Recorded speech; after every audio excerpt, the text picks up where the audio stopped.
Hello everyone and welcome back to the ISC Guide. Today we will be doing economic organization which is chapter 4 of your grade 12 sociology.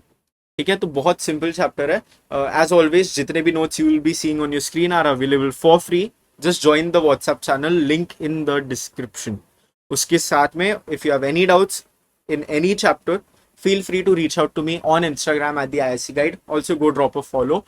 If you want to ask questions to your fellow peers, मैंने एक नया community चालू किया है over on Discord, तो वो जाके join कर लो. Link is in the pinned comment. तो of course economic organisation chapter है, तो इसकी डेफिनेशन पहले देख लेते हैं. It refers to the structured system through which a society produces, distributes, exchanges and consumes goods and services to satisfy human wants. कुछ भी चीज इफ यू आर खरीदिंग, है ना, if you are buying anything, तो तुम वो क्यों कर रहे हो? Because you have a want for it, है ना, या फिर you have a need for it. Basic जो ह्यूमन वांट्स है, you are trying to solve them. Maybe तुम्हारी want है that you want to watch Spider-Man brand new day, तो you bought tickets for it, है ना. तो anything that you are buying, it is for that purpose that you want to satisfy human wants. And ये produce क्यों हो रहा? Because the producer wants money, the producer wants profit.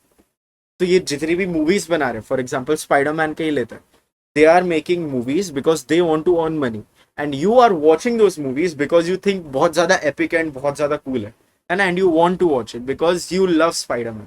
ये तुम्हारा एक रीजन हो गया, है ना. तो यहाँ economic organisation is seen in a modern context, जैसे मैंने तुम्हें बताया. बट इन दिस चैप्टर हम लोग ट्राइबल इकोनॉमीज भी देखेंगे एंड ज्यादा फोकस करेंगे ऑन रूरल इकोनॉमीज. अभी सबसे पहले तुम्हें you have to understand two very small terms, free goods and economic goods. Free goods ये they are available for free in nature, है ना. इनका कोई इकोनॉमिक वैल्यू नहीं रहता. In order to have these तुम्हें कुछ पैसा नहीं भरना पड़ रहा है ना. तो सनलाइट हो गया, हवा हो गई, you do not have to pay anything in order to get these. Economic goods वो होता है that do require a price, they require a payment, है ना. तो कुछ भी नॉर्मल चीज है, फॉर एग्जाम्पल द लैपटॉप और phone that you are watching this on, या फिर द टीवी, है ना, या फिर maybe you are having food right now, the pen you are holding in your hand. All of this is an economic good because you pay for it. Now we come to the economies of Indian tribes. This is the major part of the chapter. ठीक है, तो इसके लिए for each and every economy मैं तुम्हें थोड़े बहुत features भी discuss करवाऊंगा एंड साथ में examples भी दूंगा. And examples are very important in this chapter क्योंकि syllabus में ही they have labeled some examples. जब जब वो रहेगा I'll tell you, और तुम्हें वो सारे के सारे examples करके जाने हैं. Okay, because they can be asked in the form of MCQs, name the following, basically anything. Now I want to introduce you to the four major problems that are making you lose marks. Okay, इनमें से एक at least is the culprit जिसकी वजह से तुम्हें full नहीं आ रहा है. वो क्या है अभी हम लोग देखते हैं.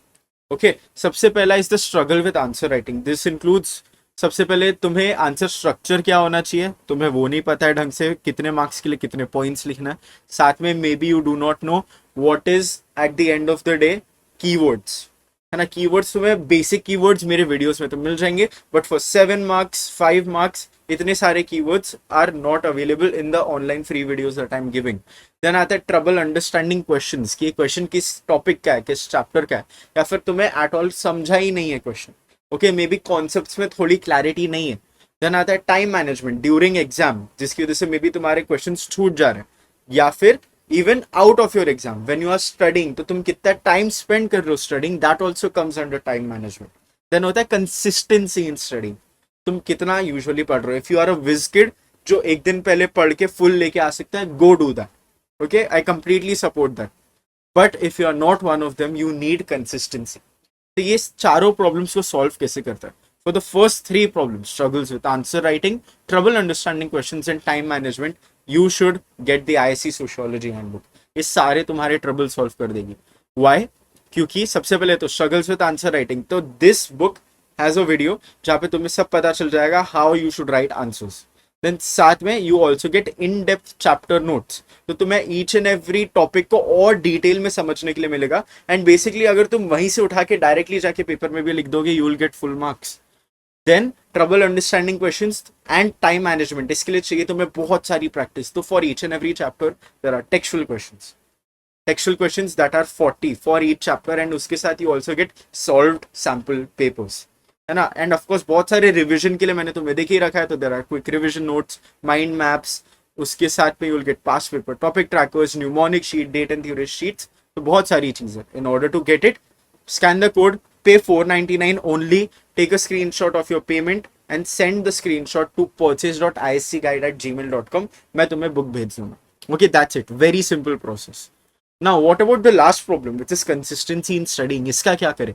Consistency देखो, सब बोलते हैं कि you have to build it yourself. मैं ऐसा नहीं मानता. Some people say कि consistency के लिए will power चाहिए रहता. I say consistency के लिए you need the same dopamine hit that you get from watching reels, from watching YouTube and everything else. है ना? What makes you keep returning there? वो है वो dopamine hit. तो उस dopamine hit के लिए you need a system that gives you that consistently. That's why I recommend that you download the Striver app. इसमें streaks होते हैं, levels होते हैं, XP systems होते हैं, तो you constantly want to level up. है ना? तो बहुत सारे बच्चों ने ऑलरेडी इसको डाउनलोड कर लिया. It is available for absolutely free. You should also go do it. इसमें तुम्हें अपने चैप्टर्स लोड करने की जरूरत नहीं है. All the chapters in your syllabus grade 11 and grade 12 have already been loaded, including science also. तो तुम अपने दोस्तों के साथ भी बांट सकते हो. ठीक है. The first economy that we have is food gathering trips. तो फूड गैदरिंग, ये हमें नाम से क्या बता रहा है कि ये लोग जहां से भी खाना है वो इकट्ठा करते हैं and then they eat it. है ना? तो this is not only going out into the forest and like fruits तोड़ के लेके आना. That's not just it. It also includes hunting and fishing. Okay, since you are also doing these activities in order to gather the food. It is the earliest and most primitive form of economic organization in which tribal communities depend on nature for their subsistence. Subsistence क्या होता है? Basically it refers to their living. है ना? वो लोग जी कैसे रहे? That refers to subsistence. Basically, in order to survive, वो लोग क्या कर रहे हैं? That is their subsistence. Then either they are dependent on nature. है ना? जो भी fruits है, animals जो उनके आसपास available है, वो लोग वही खा सकते हैं. There is absence of production activities. तो production activities मतलब क्या? Food production. तो that is agriculture, farming. There is no such thing. Simple tools are used. तो जैसे एक bow and arrow हो गया, एक axe हो गई. There is no like guns या फिर कोई मशीनरी वो लोग नहीं यूज कर रहे in order to gather things. It is a subsistence oriented economy. तो ये लोग खाना इकट्ठा कर रहे in order to eat it. ये लोग जाके खाना इकट्ठा करके they are not selling it in modern markets. That's not their goal with it.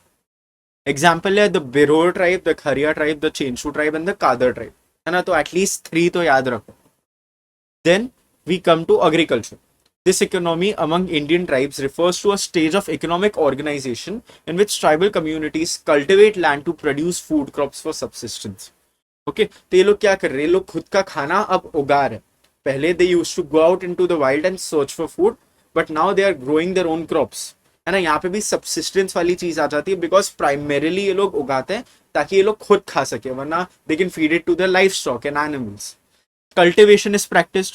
है ना? Cultivation क्या होता है? Seeds को बेसिकली सॉइल में डालना and then waiting for it to grow. Use of simple agriculture techniques, तो maybe ploughing the fields. है ना? That is a simple agricultural technique. Using natural fertilisers, ऐसी सारी चीजें.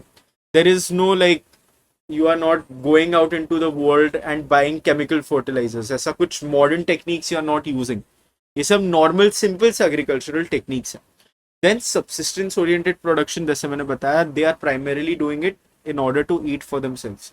Then इसमें shifting cultivation भी आ जाता है. Shifting cultivation is the next economy too. तो मैं वहां पे थोड़ा और डिटेल में बताता हूँ. I'm not discussing here. Example, Oraon, Munda, Bhil, Santal and Bega. ये लोग agriculture practice करते हैं. Now what I want you to keep in mind is जो हमने लास्ट में examples देखे थे ना, संथल, भिल, गोंड, वो सब यहाँ पे भी हम लोग देखने वाले. Okay. बेसिकली क्या है? शिफ्टिंग एक्ट्स कल्टिवेशन है, तो it is A part of an agricultural economy, but ये खुद का अलग से भी है. ओके, तो हमें ये भी डिटेल में पढ़ना है. It is a primitive form of agriculture in which tribal people clear forest land by cutting and burning vegetation. है ना? तो basically they will cut the trees and then उसको जला देंगे. For example, they cultivate it for a short period and then shift to a new plot due to low fertility. तो ये जलाने से सॉइल की फर्टिलिटी कम हो जाती है. एंड जो एश रहता है जलाने से, they are using it as a natural fertiliser. ठीक है, but it is a very bad fertiliser जिसकी वजह से फर्टिलिटी कम हो जाती है एज टाइम गोज ऑन. तो मे बी 1-2 साल वो लोग वहीं पे कल्टिवेट करेंगे, देन वो लैंड बैरन हो जाता. Okay, you can not grow anything on it and nothing will ever grow on it. ठीक है, तो इसके लिए then they move to a different patch of land. इसी के लिए this is now banned in India and many other countries. Okay, तो India में बैंड है क्योंकि it is taking up a lot of agricultural land and it makes it unusable for anything else also. इसके लिए इसको ban करके रखा है। शिफ्टिंग एक्स कल्टिवेशन को हम लोग स्लैश एंड बर्न कल्टिवेशन भी बुलाते हैं, है ना। तो इसमें there is cutting and burning of forest, जैसे मैंने एक्सप्लेन किया। It is a temporary cultivation, तो एक जगह पे 1-2 साल के लिए you'll cultivate, then the soil will lose fertility and then you'll move on. Use of simple tools such as the axe, है ना, एक्स से तुमने काटा and then you burned it. There are mythological reasons for cultivation. इसका एक मैं तुम्हें interesting story बताता हूँ। ओके, तो ये बैगा ट्राइब जो है, दे बिलीव दैट भगवान, that is god, told their ancestor Nanga Baiga not to plow the land, as doing so would mean tearing the bosom of mother earth.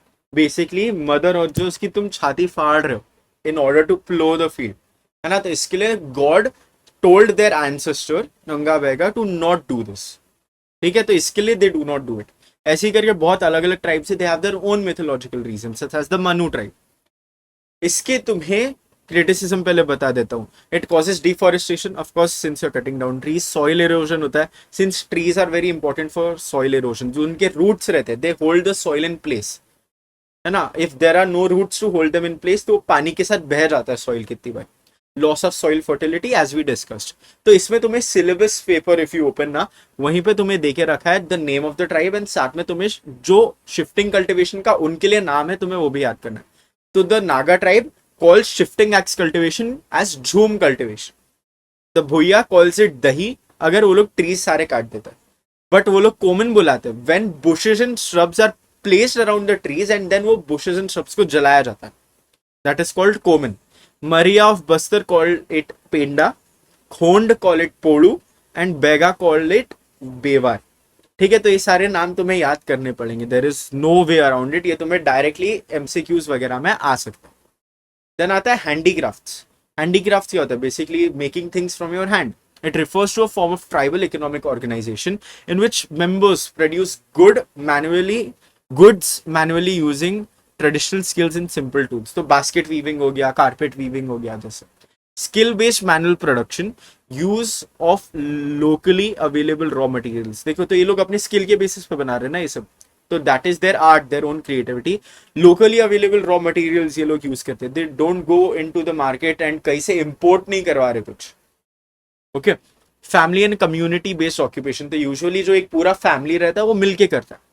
Okay, वरना एक कम्युनिटी रहती है वो मिलके करती है, क्योंकि just one person working on basket, सोचो ना दिन में भी वो 6-7 बास्केट्स बना रहे, तो इट्स नॉट दैट गुड। इतना ज्यादा उनका प्रोडक्शन नहीं है जिसकी वजह से वो लोग सर्वाइव कर सके। वो 2-3 बास्केट बना रहे हैं दिन का एंड देन जाके उसको 100 रुपए का बेच रहा है, तो it's not the amount of money that they need in order to survive, है ना। तो इसके लिए ज्यादा लोग, 4-5 लोग हैं तो they are making 30-40 baskets a day. Subsistence oriented production, again ये लोग बना रहे ताकि they can use it for themselves, है ना, and they can sell it and use that money from themselves. Handicrafts में भी ये तुम्हें सिलेबस में एक्सप्लिसिटली नहीं बोला है, बट तुम्हारी बुक में बहुत सारे एग्जांपल्स देके रखे थे, तो मैंने यहाँ पे सब लिख दिए।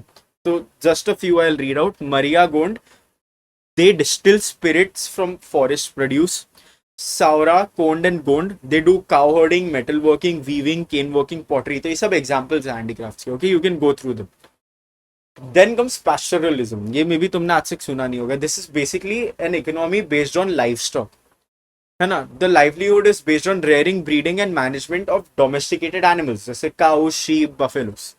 तो लाइफ स्टॉक बेस्ड इकोनॉमी रहती है ना। जैसे मैंने बताया ये वाले एनिमल्स पे ये लोग बेस्ड रहते हैं। Nomadic slash semi nomadic life, है ना। तो ये लोग अपने एनिमल्स को लेके इधर उधर घूमते रहते हैं। वाई डू दे रोम इधर उधर? क्योंकि दे can not grow the things, the fodder that they need, है ना। जो भी एनिमल्स, उनको खाना खिलाना पड़ेगा, चारा खिलाना पड़ेगा।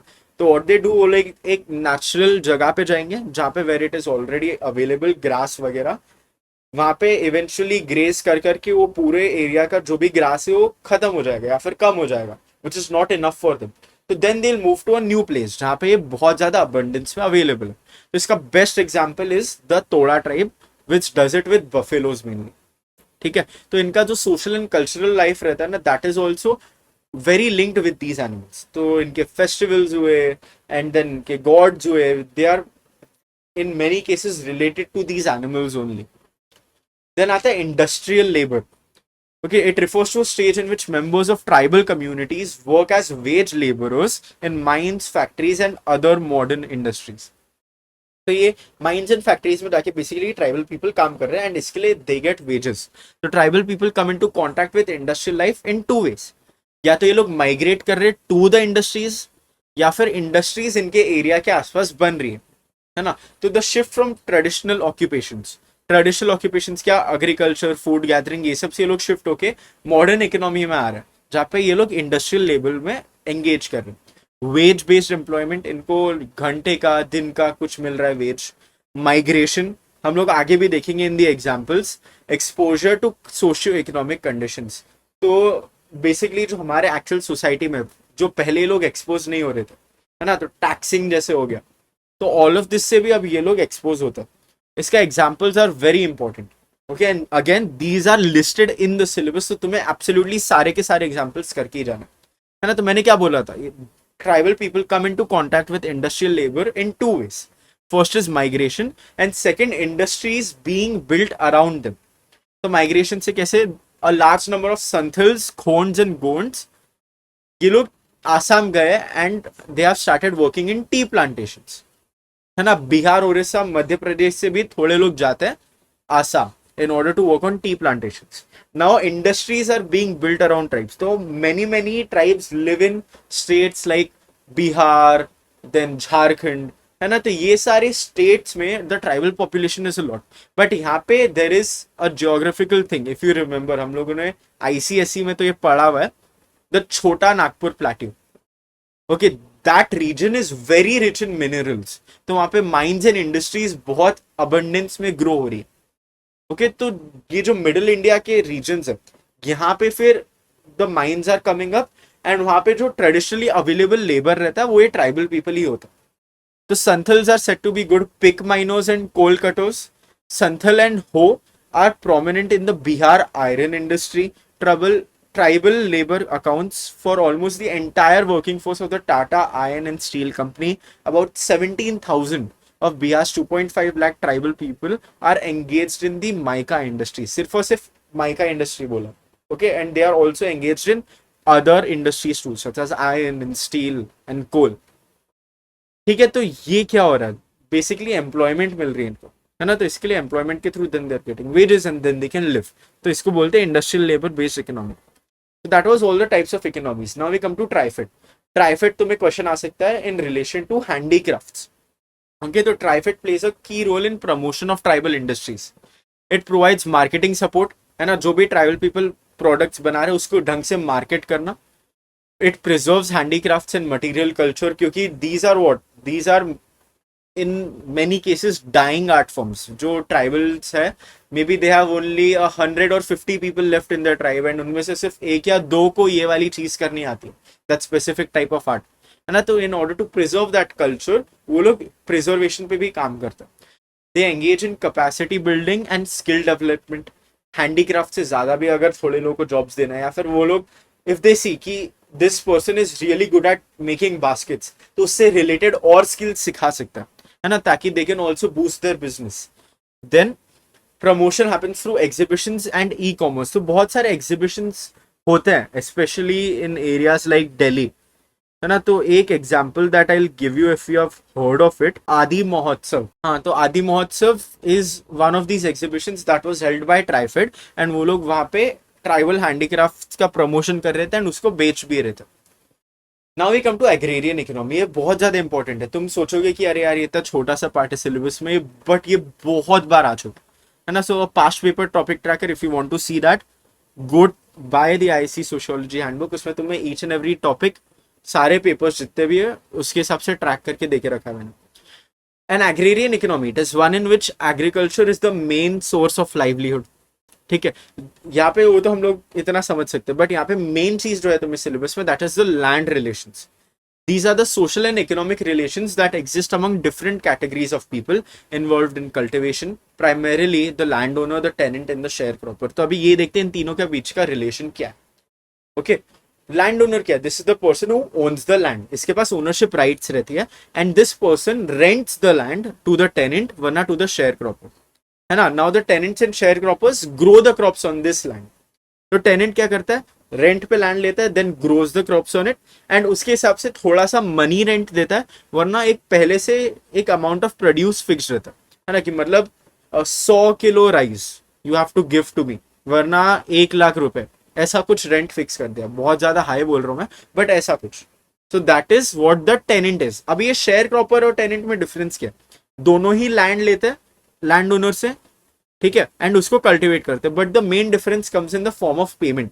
टेनेंट क्या करता है, एक फिक्स रेट पे वो देता है, ओके, कि मुझे फिक्स कैश तुम्हें इतना देना है, फिक्स प्रोड्यूस तुम्हें इतना देना है।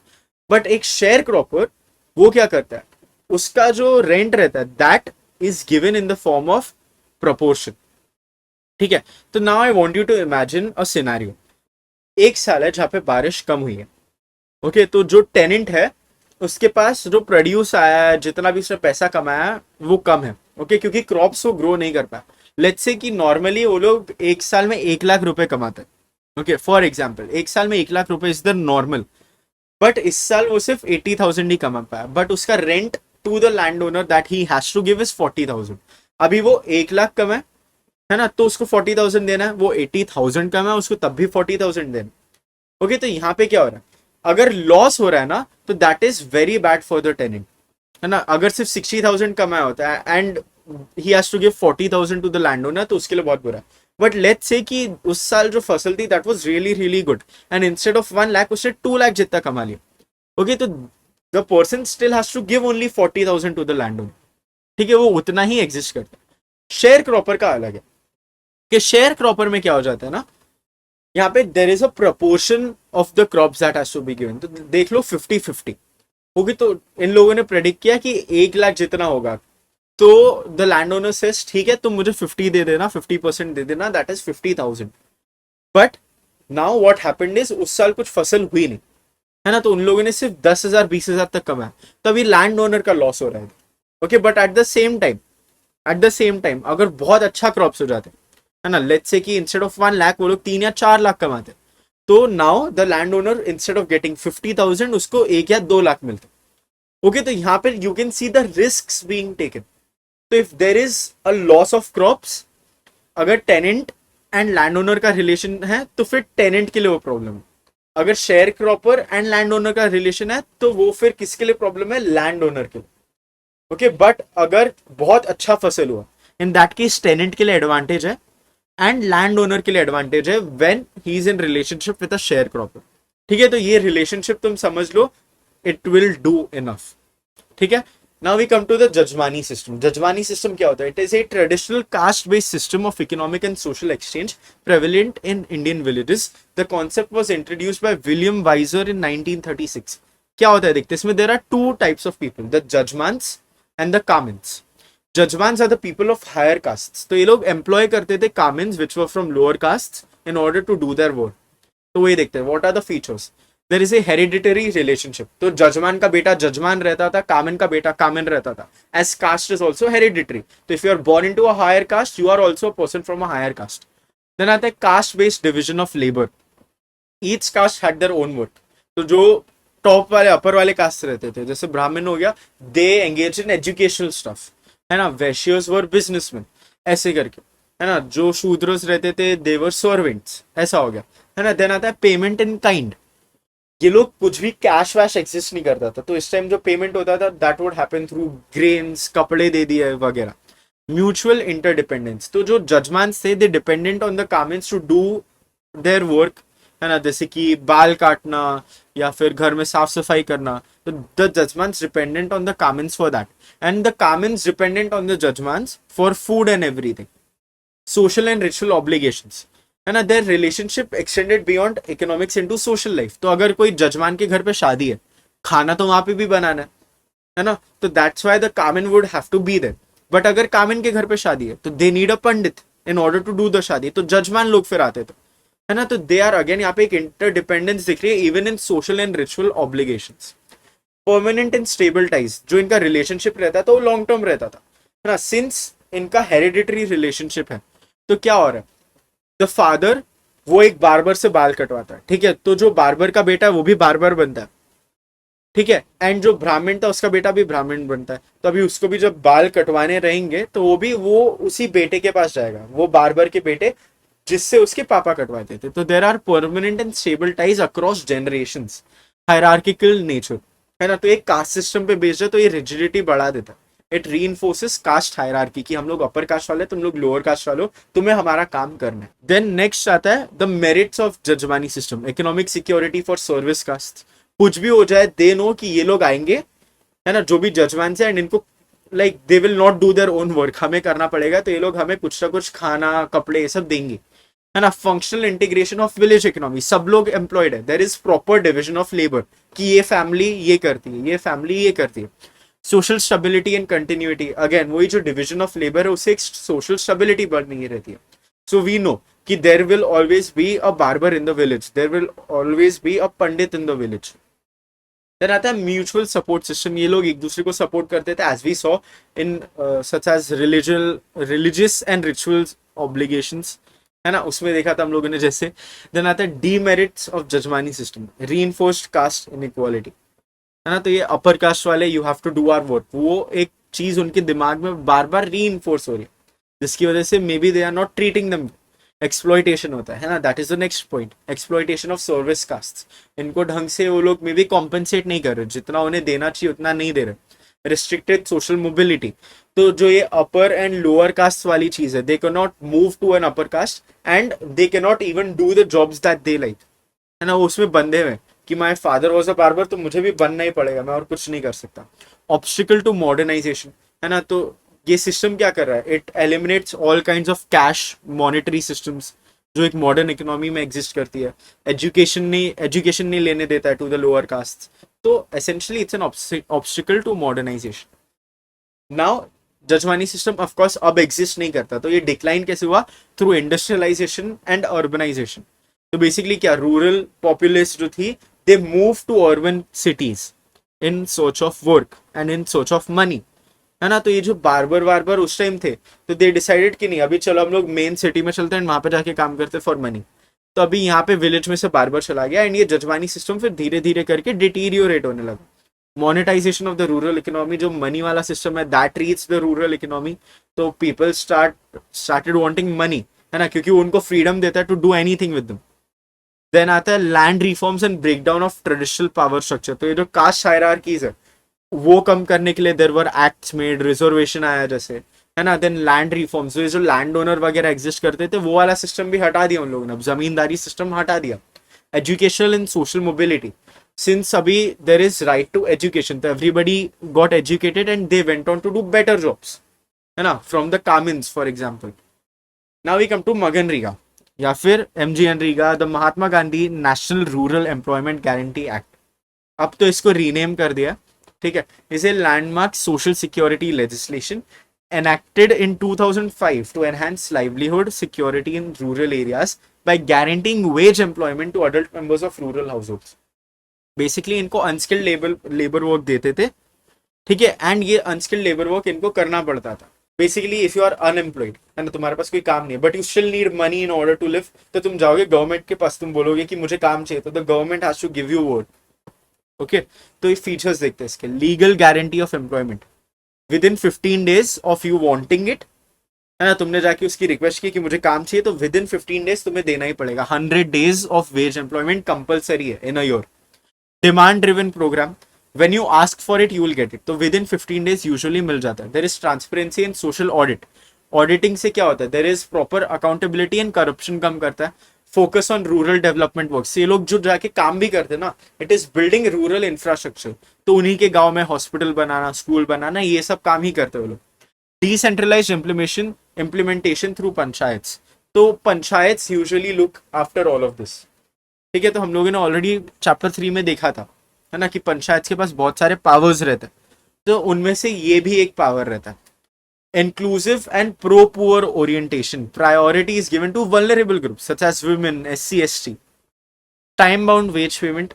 जब काम हो जाता है उसके 15 दिन के अंदर they have to give you your wages, है ना, तुम्हें ऐसे टंगा के नहीं रख सकते वो लोग। What are the implications of MGNREGA? Reduction in rural unemployment and distress migration, है ना, काम नहीं मिल रहा है and they'll move to urban cities and urban cities फिर ज्यादा overpopulated हो जाते हैं and then वहां पे भी काम नहीं मिलता, है ना, तो रूरल अनएम्प्लॉयमेंट भी वो लोग कम कर रहे हैं. Strengthening of rural infrastructure since all they are working on is rural infrastructure. Empowerment of women and marginalised groups since it has a pro poor orientation. Rise in rural wage levels since everybody is working at least for 100 days in a year. Now we come to the final part of the chapter. यहाँ पे हम लोग barter exchange and market system देखने वाले. Barter exchange क्या होता है? It is a system of trade in which goods and services are directly exchanged for other goods and services without the use of money. है ना, तो पैसे नहीं यूज कर, तुम गुड्स के लिए गुड्स दे रहे हो. तुम अगर मुझे 1 kg सॉल्ट चाहिए तुमसे, आई will give you 1 kg of rice. है ना, तो ऑफकोर्स तुम सोचोगे तो इट इज वेरी अनकन्वीनियंट. मुझे तुमसे सॉल्ट चाहिए बट तुम्हें मेरे से राइस नहीं चाहिए, बट मेरे पास तुम्हें और कुछ ऑफर करने के लिए है नहीं, तो I can't get that salt from you. है ना, तो इसके लिए बार्टर एक्सचेंज की जगह we usually prefer monetary exchange, जो हम लोग मॉडर्न इकोनॉमी में फॉलो करते हैं. उसका सिर्फ तुम्हें डेफिनेशन करना है. Then we come to traditional markets. It is a physical open air slash semi covered community marketplace where local vendors sell goods directly to consumers. तो ये जो तुम्हारा लोकल बाजार होता है ना, ये वही है. ओके, जहाँ पे ऐसे ठेले लेके बैठे रहते लोग, वही चीज को ट्रेडिशनल मार्केट बोलते हैं. Now what is a weekly market? जो ट्रेडिशनल मार्केट्स वीक में एक बार होते हैं, that is a weekly market.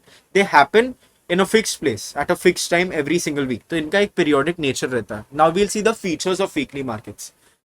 Periodic nature होता है इनका. It is held on a fixed day of the week at a particular location at a particular time. It is localised in small scale. तो आसपास के villages and tribe के लोग ही आते हैं, है ना, बहुत दूर दूर से लोग नहीं आएंगे इधर. Limited use of modern infrastructure, है ना. नॉर्मल ठेले वेले क्या, you don't need like an escalator वगैरह in a traditional market, in a weekly market. तो there is no modern infrastructure really. Then आता है वेराइटी ऑफ गुड्स सोल्ड, है ना. तो एग्रीकल्चरल प्रोड्यूस हुआ, फॉरेस्ट प्रोड्यूस हुआ, लाइफ स्टॉक हुआ, ऐसे बहुत सारी चीजें बेची जाती है उसमें.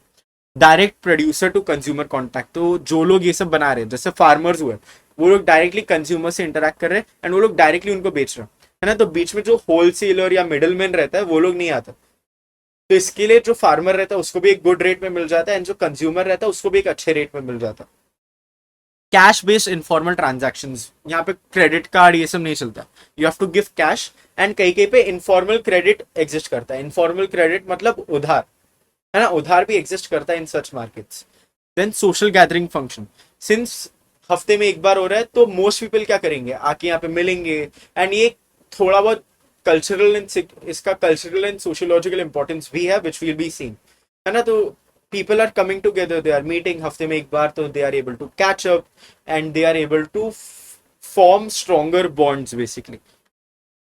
What is the sociological importance? It promotes the rural economy, and since it is allowing these farmers and artisans to carry out their own business, it encourages social interaction since people have to meet here once a week, since उनको ration लेने तो आना ही है.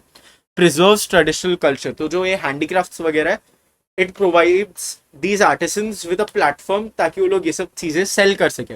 It provides access to essential goods. वरना तुम normally सोचोगे एक village में you won't get everything you want, but अगर वीकली मार्केट पता है तो थोड़े दूर से दूसरे विलेज से भी लोग आ सकते हैं in order to sell things here, है ना. तो इट प्रोवाइड्स एक्सेस.